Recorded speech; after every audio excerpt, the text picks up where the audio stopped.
अस्सलामुअलैकुम dear students, welcome to कशफबीर skills hub MS Excel का आज हमारा थर्ड लेक्चर है। आज के लेक्चर में हम सबसे पहले फिल कलर को देखेंगे। यहाँ पे हमें टेक्स्ट साइज़ के नीचे फिल कलर का ऑप्शन नज़र आता है।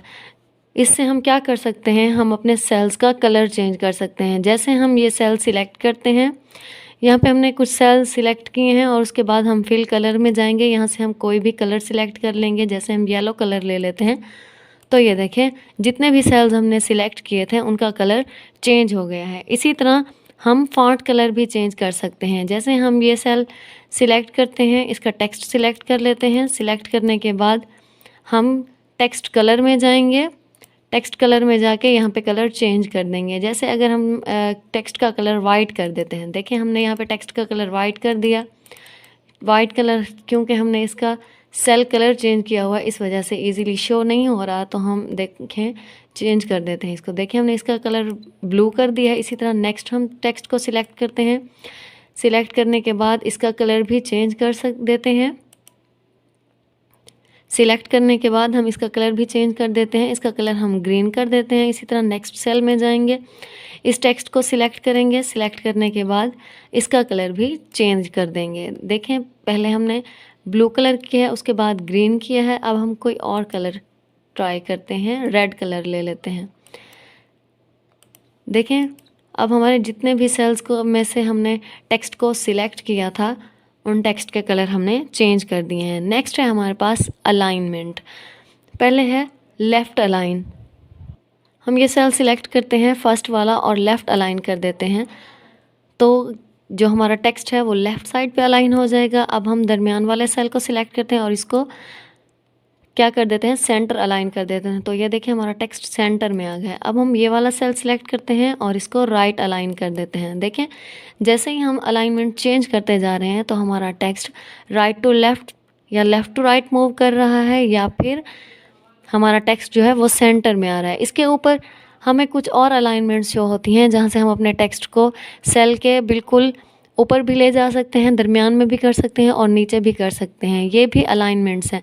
जैसे सबसे पहले है टॉप अलाइन, फिर है मिडल अलाइन और फिर है बॉटम अलाइन। जैसे अगर हम इस टेक्स्ट को मिडल अलाइन कर दें तो ये देखें टेक्स्ट कुछ इस तरह से चेंज हुआ। इसी तरह इसको हम टॉप अलाइन कर देते हैं।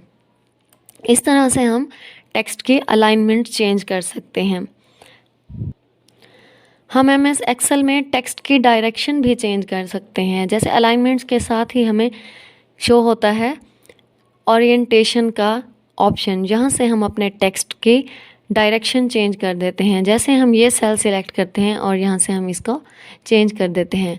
ये देखें अब इसकी कुछ इस तरह से डायरेक्शन चेंज हुई। अब हम नेक्स्ट सेल को सिलेक्ट करते हैं और इसकी डायरेक्शन कुछ और तरह से चेंज करते हैं, इस तरह से। नेक्स्ट सेल को सिलेक्ट करेंगे और उसके भी डायरेक्शन चेंज कर देंगे। ये देखें इस तरह हम अपने टेक्स्ट को जिस भी डायरेक्शन में चेंज करना चाहें कर सकते हैं।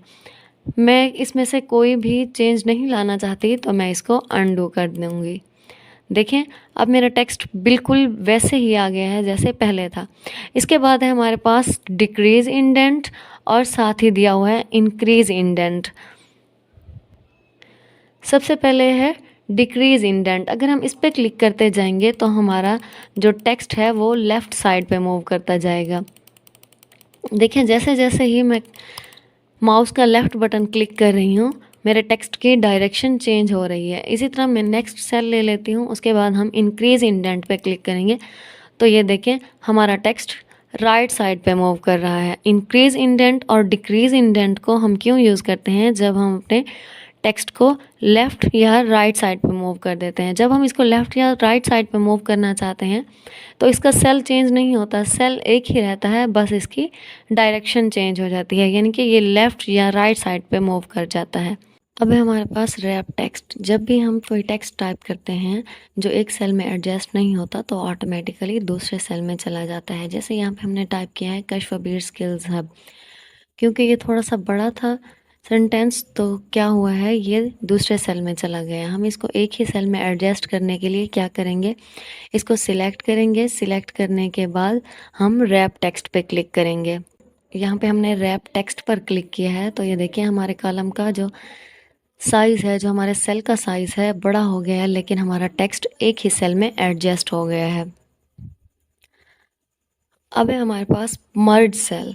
हमने यहाँ पे जैसे टाइप किया हुआ है कश्फबीर स्किल्स, अब हम इसको अंडू कर देते हैं और इसको पहले वाली हालत में ले आते हैं। जैसे ये अब हो गया है, हमने अंडू किया है तो ये बिल्कुल वैसे ही हो गया टेक्स्ट हमारा जैसे पहले था। अब अगर हम चाहते हैं कि ये जो हमारा टेक्स्ट है ये दरमियान में आना चाहिए हमारी शीट के, तो हम क्या करेंगे, सेल्स को सिलेक्ट करेंगे। सेल्स को सिलेक्ट करने के बाद यहाँ पे हमारे पास मर्ज एंड सेंटर का ऑप्शन है, हम इस पर क्लिक करेंगे तो ये देखिए हमारा टेक्स्ट जो है वो शीट के दरमियान में आ गया है।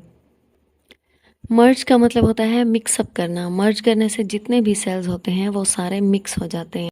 अब हम कैलकुलेशन करना और फार्मूला अप्लाई करना सीखेंगे। तो सबसे पहले हम सेल एड्रेस को देख लेते हैं।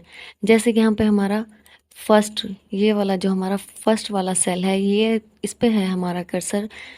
सेल के इर्द गिर्द ग्रीन कलर का बॉर्डर है, तो इसका मतलब है ये हमारा सेल एक्टिव है। तो इसका एड्रेस क्या है, इसका जो कॉलम है वो ए है और इसकी जो रो है वो है 1। तो इसका एड्रेस क्या होगा, A1। इसी तरह हम डी में देखते हैं और यहाँ से ये वाला सेल एक्टिव कर लेते हैं। तो यहाँ से ये इसका जो रो है 5 है और इसका जो कॉलम है वो डी है। इस तरह से इसका एड्रेस क्या होगा, D5। तो कोई भी कैलकुलेशन करने से पहले हमारे लिए ये जानना ज़रूरी है कि हमारा जो एक्टिव सेल है उसका एड्रेस क्या है। अब हम देखेंगे कि एक्सेल में फार्मूला कैसे अप्लाई किया जाता है। हम सेल के अंदर डाटा एंटर कर लेते हैं। जैसे यहाँ पे हम टाइप कर लेते हैं 50, नीचे टाइप कर लेते हैं 100 और उससे नीचे टाइप कर लेते हैं 200। यहाँ पे हमने टाइप कर लिया है। अब हमने क्या करना है, इसका आंसर निकालना है, इसको ऐड करना है। तो हम क्या करेंगे, यहाँ पे नीचे वाले सेल को हम एक्टिव कर देंगे और यहाँ पे हम फार्मूला अप्लाई करेंगे। हम कोई भी फार्मूला लगाते हैं तो उस फार्मूले से पहले ज़रूरी है कि हम इक्वल का निशान लगाएं। इज़ इक्वल टू का निशान लगाना कोई भी फार्मूला अप्लाई करने से पहले ज़रूरी होता है, ताकि हमारे पीसी को पता चल जाए कि हम कोई कैलकुलेशन करने लगे हैं। अब हमने यहाँ पर सेल के अंदर मौजूद जो नंबर हैं इनको ऐड करना है। तो हम यहाँ पे बिल्कुल भी नंबरिंग नहीं लिखेंगे, हम यहाँ पे सेल एड्रेस लिखेंगे। जैसे यहाँ पे हम पहले टाइप करेंगे इज़ इक्वल टू टाइप करने के बाद यहाँ पे हम हमारा जो पहला सेल है वो है 50 वाला 5D। देखिए हम अपना कर्सर वहाँ पे लेके गए हैं तो ऑटोमेटिकली उसका एड्रेस आ चुका है। इसके बाद हम प्लस लगाएंगे। प्लस लगाने के बाद दूसरे सेल में अपना कर्सर लेके जाएंगे तो ये देखें उसका एड्रेस भी हमें यहाँ पे शो हो रहा है। इसका एड्रेस है D, जो इसकी रो है वो 6 है और जो इसका कॉलम है वो D है। तो इस तरह से इसका जो एड्रेस है वो है D6। और इसी तरह हम दोबारा प्लस का निशान लगाएंगे और उसके बाद इससे नीचे वाले सेल में लेके आएंगे। तो ये देखें अब इसका एड्रेस है D7, क्योंकि इन सब का जो कॉलम है वो सेम ही चल रहा है D, और इसके रॉस चेंज हो रही हैं। अब हमने क्या करना है, एंटर प्रेस कर देना है। तो ये देखें यहाँ पे हमें हमारा आंसर मिल गया है। ज़रूरी नहीं है कि जहाँ पे हम डाटा एंटर करें उसी के नीचे ही हम आंसर लें, हम साइड पर भी अपना आंसर निकाल सकते हैं। जैसे देखिए यहाँ पे हम अपना जो सेल है इसको एक्टिव कर लेते हैं, उसके बाद इक्वल टू टाइप करेंगे, उसके बाद हम ये सेल ले लेंगे तो इसका एड्रेस यहाँ पे आ जाएगा।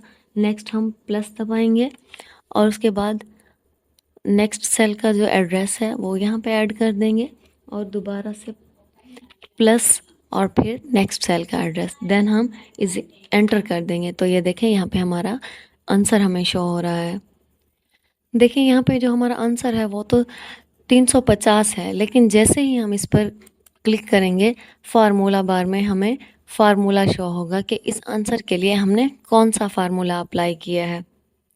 देखिए यहाँ पे जैसे हमने जो हमारा आंसर वाला सेल है इसको एक्टिव कर रखा है, तो अगर कीबोर्ड की हेल्प से F2 प्रेस करते हैं तो यहाँ पे हमें फार्मूला शो होगा। जो फार्मूला हमने यहाँ पे अप्लाई किया है वो फार्मूला हमें यहाँ पे शो हो रहा है। हमारा MS एक्सेल का 3rd लेक्चर इतना ही था। जो मैंने फार्मूला बताया है ये फार्मूला आपने अपनी नोटबुक पर नोट कर लेना है और आपने प्रैक्टिस करनी है। अल्लाह हाफिज़।